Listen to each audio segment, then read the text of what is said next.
नमस्कार दोस्तों, मैं सुनील सैनी। हमारे YouTube चैनल संस्कार स्टडी पे आपका बहुत बहुत स्वागत है। तो दोस्तों, आज हम विशेषण से संबंधित वो टेस्ट सीरीज लेके आए हैं जिसमें एग्जाम में, कंपटीशन में बहुत बार पूछा जाता है या एग्जाम में किस प्रकार से प्रश्न पूछे जाएंगे।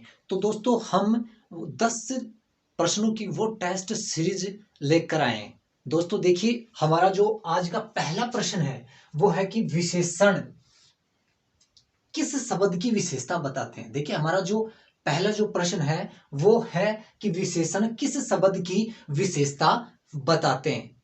तो दोस्तों, यहां पर ऑप्शन में दे रखा है कि संज्ञा की। पहले जो हमारे ऑप्शन में दे रखा है संज्ञा शब्द की, उसके बाद देखिए सर्वनाम की, उसके बाद में आगे है संज्ञा वो है सर्वनाम की या कारक की। तो दोस्तों, हमारा जो प्रथम प्रश्न है कि विशेषण किस शब्द की विशेषता बताते हैं। तो दोस्तों, इस प्रश्न का जो उत्तर होगा कि विशेषण है संज्ञा व सर्वनाम की। किस संज्ञा व सर्वनाम की विशेषता बताने वाले शब्दों को हम क्या कहेंगे, उसे हम विशेषण कहते हैं। तो देखिए, सीधा सा हमारा ऑप्शन में यह दे रखा है कि वह संज्ञा व सर्वनाम की विशेषता बताते हैं। वो शब्द हमारे क्या कहलाते हैं, वो विशेषण कहलाते हैं। दूसरा प्रश्न देखिए कि विशेषण के कितने भेद होते हैं। कि विशेषण के कितने भेद होते हैं। ऑप्शन में देखिए 3 होंगे, 4 होंगे, फिर ये रिपीट हो गया वापस से, तो यहाँ पे हम कर लेते हैं 2 या 5। तो देखिए दोस्तों, मैंने आपको बताया था कि विशेषण के 4 भेद होते हैं। ऑप्शन में हमारे यहाँ पे भी दे रखा है कि विशेषण के 4 भेद होते हैं: गुणवाचक, परिमाणवाचक, संख्यावाचक और सार्वनामिक विशेषण। यानी कि हम कह सकते हैं कि विशेषण के 4 भेद होते हैं। अब देखिए, अगला प्रश्न है कि सार्वनामिक विशेषण। आगे देखिए ऑप्शन में संज्ञा के पहले, संज्ञा के बाद या सार्वनामिक के बाद या इनमें से कोई नहीं। तो दोस्तों, प्रश्न आपके सामने है। एग्जाम में आपसे ऐसे ही प्रश्न पूछे जाएंगे। प्रश्न को फिर से एक बार देखिए, रिपीट कीजिए कि सार्वनामिक विशेषण किससे पहले होते हैं, संज्ञा के पहले, संज्ञा के बाद या सर्वनाम के बाद में। तो दोस्तों, हमारे इस प्रश्न का जो उत्तर होगा कि सार्वनामिक जो विशेषण है वो संज्ञा के पहले होते हैं। वो हमारे क्या कहलाते हैं, यानी कि सार्वनामिक विशेषण। यानी कि सार्वनामिक विशेषण क्या होता है, जो सर्वनाम के रूप में प्रयुक्त होते हैं वो क्या कहलाते हैं, हमारे सार्वनामिक विशेषण कहलाते हैं। देखिए, ये 4 प्रकार के होते हैं। देखिए, निश्चयवाचक, अनिश्चयवाचक, संबंधवाचक और प्रश्नवाचक। दोस्तों, ये ऐसे प्रश्न आपको सिर्फ भ्रमित करने के लिए दिए जाएंगे। तो दोस्तों, आपको किसी भी प्रकार के भ्रम में नहीं पड़ना है। बिल्कुल इसका जो प्रश्न है, प्रश्न का जो आंसर है वो आपके ऑप्शन में यहां पे दे रखा है कि सार्वनामिक जो विशेषण है वो किससे पहले होंगे, संज्ञा के पहले आएंगे। इसके बाद में देखिए, अगला जो हमारा प्रश्न है कि गीता सबसे कुरूप है। यहां पे देखिए, सबसे कुरूप वाक्य में विशेषण की कौन सी अवस्था है। यहां पे देखिए, मूल अवस्था है। प्रश्न को समझिए कि गीता सबसे कुरूप है, यानी कि अब ये कौन सी है, मूल अवस्था है, उत्तरावस्था है या उत्तम अवस्था है या प्रथम अवस्था है। देखिए, सबसे पहले तो कि सबसे कुरूप, यहां पर वाक्य के अंदर या प्रश्न के अंदर गुणवाचक विशेषण है और गुणवाचक विशेषण के अंदर देखिए गीता की उस कुरूपता का वर्णन किया गया है। यानी कि बेरंग कह सकते हैं, कुरूप उसे कहते हैं जो बदरंग हो। दोस्तों, हमारा जो सबसे जो बेस्ट उत्तर होगा वो उत्तम अवस्था होगा, यानी कि सी ऑप्शन होगा। क्योंकि यहाँ पे सबसे देखिए अच्छा होता है, फिर उससे थोड़ा सा अच्छा, फिर हम अंत में यानी कि बेटर की जो बात करते हैं उसी प्रकार से सबसे कुरूप, तो वो अवस्था होगी हमारी उत्तम अवस्था, उत्तम अवस्था होगी।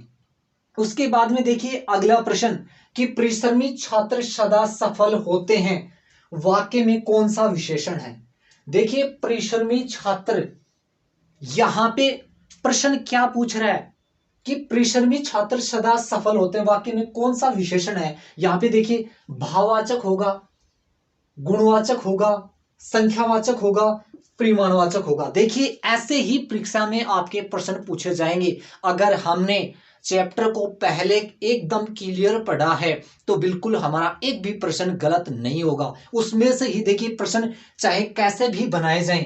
प्रश्न देखिए परिश्रमी छात्र, यहां पे देखिए परिश्रमी किस में आएगा, उसके विशेष यानी छात्र की के गुण की विशेषताओं का बोध हो रहा है कि उसका कौन सा गुण प्रकट हो रहा है यहां पर कि छात्र क्या है, बहुत ही परिश्रमी है, इसलिए यहां पे गुणवाचक विशेषण हो जाएगा। तो दोस्तों ये हमारे जो 5 प्रश्न थे उसमें देखिए किस प्रकार से आपके एग्जाम में प्रश्न पूछे जाते हैं उनका वर्णन किया जा रहा है।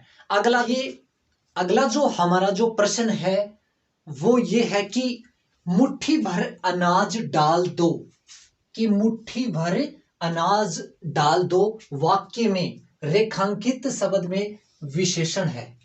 प्रश्न यह पूछ रहा है कि मुट्ठी भर अनाज डाल दो, वाक्य में रेखांकित शब्द में विशेषण है, कौन सा आएगा। गुणवाचक होगा, परिमाणवाचक होगा, संख्यावाचक होगा या सार्वनामिक होगा। देखिए गुणवाचक में क्या था, उसकी गुण से संबंधित विशेषताओं का बोध हो रहा था। उसके बाद देखिए परिमाणवाचक में क्या था, मापतोल विशेषताओं का बोध था। संख्यावाचक में देखिए संख्या संबंधी विशेषताओं का बोध हो रहा था। और सार्वनामिक में क्या था कि सर्वनाम के रूप में, यानी कि जो सर्वनाम थे वो किसके रूप में हो रहे थे, वो सार्वनामिक के रूप में प्रयुक्त किए जा रहे थे। तो यहाँ पे देखिए, यहाँ पे वाक्य में शुरू में दे रखा है मुट्ठी भर, यानी कि सिर्फ मुट्ठी भर की बात कर रहा है। इससे ही हमें यहाँ पे पूरा स्पष्ट रूप से उत्तर हमें मालूम पड़ रहा है कि वहां पे मापतोल विशेषताओं का बोध किया जा रहा है। इसलिए हमारे इस प्रश्न का उत्तर होगा परिमाणवाचक विशेषण, क्योंकि यहाँ पे मुट्ठी भर अनाज की बात कर रहा है, न यहाँ पे किसी संख्या से संबंधित बात कर रहा है और न यहाँ पे मुट्ठी भर, मुट्ठी में कुछ कितना भी हो सकता है, ज्यादा भी हो सकता है, कम। अब मुट्ठी भर में क्या है कि मापतोल विशेषताओं का बोध किया जा रहा है, इसलिए हमारा जो उत्तर होगा वो होगा परिमाणवाचक विशेषण होगा। देखिए दोस्तों एग्जाम में आपके प्रश्न इसी ही प्रकार से वाक्य होंगे और उसमें से वाक्य में आपको पहचान करना होगा। प्रश्न ऐसे ही आपके बिल्कुल पूछे जाएंगे, हम पे विश्वास कीजिए, हम आपको पूरा विश्वास दिलाते हैं कि एक भी प्रश्न आपका गलत होने वाला नहीं है। अगला प्रश्न देखिए कि पंजाबी भाषा में मिठास है, वाक्य में विशेषण है। देखिए पंजाबी जो भाषा की बात कर रहा है, यहाँ पे पंजाब में कौन सी भाषा बोली जाती है, पंजाबी भाषा। गुजरात में कौन सी बोली जाती है, गुजराती भाषा। राजस्थान में कौन सी बोली जाती है, राजस्थानी भाषा। यानी कि ये सब क्या है, उसकी भाषा की विशेषता है कि वहां पे पंजाब में कौन सी भाषा बोली जाती है, वो पंजाबी भाषा। इसलिए यहां पर देखिए सार्वनामिक विशेषण होगा या गुणवाचक होगा या परिमाणवाचक होगा या संख्यावाचक। देखिए अलग अलग रूपों में अलग अलग जो भेद हमने पढ़े थे उसमें सब बताया था। तो इसमें दोस्तों हमारा जो उत्तर होगा गुणवाचक, क्योंकि यहाँ पे किस भाषा के मिठास की बात कर रहा है, यहाँ पे पंजाबी भाषा के मिठास की बात कर रहा है, तो यहाँ पे हमारा होगा गुणवाचक विशेषण होगा। इसके बाद अगला प्रश्न देखिए कि संस्कृति का विशेषण, संस्कृति जो शब्द है उसका विशेषण शब्द कौन सा बनेगा। देखिए संस्कृति से बनेगा संस्कृत होगा, संस्कृति होगा या संस्कृति होगा या सांस्कृतिक होगा। प्रश्न देखिए आपके सामने, बताइए उत्तर क्या होगा। तो दोस्तों इसका उत्तर होगा संस्कृति का विशेषण होगा सांस्कृतिक। इसके बाद में अगला प्रश्न देखिए, उस घर में कौन रहता है में कौन सा विशेषण है। देखिए उस घर में कौन रहता है, वाक्य में कौन सा विशेषण है। तो इसमें देखिए सार्वनामिक होगा, गुणवाचक होगा, परिमाणवाचक होगा या संख्यावाचक होगा। देखिए प्रश्न की पहचान कीजिए कि उस घर में, यानी कि सीधा सा यहां पे दिखाई दे रहा ऑप्शन में सार्वनामिक विशेषण, यानी कि सार्वनामिक विशेषण में क्या होगा, यानी कि सर्वनाम के रूप में प्रयुक्त होंगे। जो मैंने आपको बताया था कि सार्वनामिक विशेषण 4 प्रकार से हमें मिलेंगे, यानी कि उनके जो वाक्य मिलेंगे, उनकी जो पहचान हम कैसे करेंगे कि सार्वनामिक विशेषण में सर्वनाम 4 प्रकार से होंगे। मैंने बताया था निश्चयवाचक में होंगे, अनिश्चयवाचक में होंगे और 2 और प्रश्नवाचक में होंगे। ये सब के सब क्या है, वो इसी रूप में सार्वनामिक रूप में हमें मिलेंगे। तो वहां पर, यहां पर देखिए उस घर में स्पष्ट रूप से, यानी कि हमें उसका जो उत्तर है वो किस रूप में मिल रहा है, यहां पे देखिए सार्वनामिक रूप में प्राप्त हो रहा है। क्योंकि यहां पे देखिए गुणवाचक में उसके गुण से संबंधित विशेषता होगी, परिमाणवाचक में देखिए उसके मातोल विशेषताओं का बोध होगा, संख्यावाचक में देखिए उसके संख्या संबंधी विशेषताओं का बोध किया जाएगा। तो यहां पे देखिए उत्तर हमारा होगा सार्वनामिक रूप में, कि सर्वनाम है वो किसके रूप में, सार्वनामिक रूप में प्रयुक्त होंगे। तो यहां पे देखिए पहचान उस, इससे स्पष्ट रूप से हमें यह पता चल रहा है कि इसमें कौन सा विशेषण होगा, सार्वनामिक विशेषण।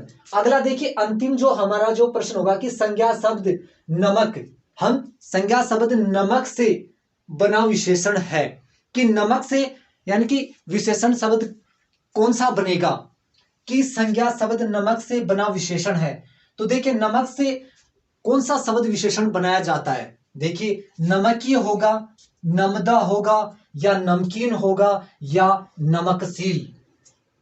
देखिए नमक से विशेषण, यानी कि शब्दों से, यानी नमक जो शब्द दे रखा है उसको विशेषण में हम परिवर्तन करेंगे तो वो क्या शब्द बनेगा, नमकीय होगा, नमदा होगा, या नमकीन होगा, या नमकशील होगा। तो दोस्तों हमारा जो सबसे बेस्ट जो उत्तर यहां पे दे रखा है, या हम कह सकते हैं कि सबसे सही जो उत्तर होगा वो होगा नमकीन। नमक से, यानी कि इसका विशेषण शब्द होगा नमकीन। तो दोस्तों ये तो थे हमारे विशेषण से संबंधित एग्जाम में आने वाले टॉप 10 प्रश्न, जो किस प्रकार से आपसे पूछे जाएंगे।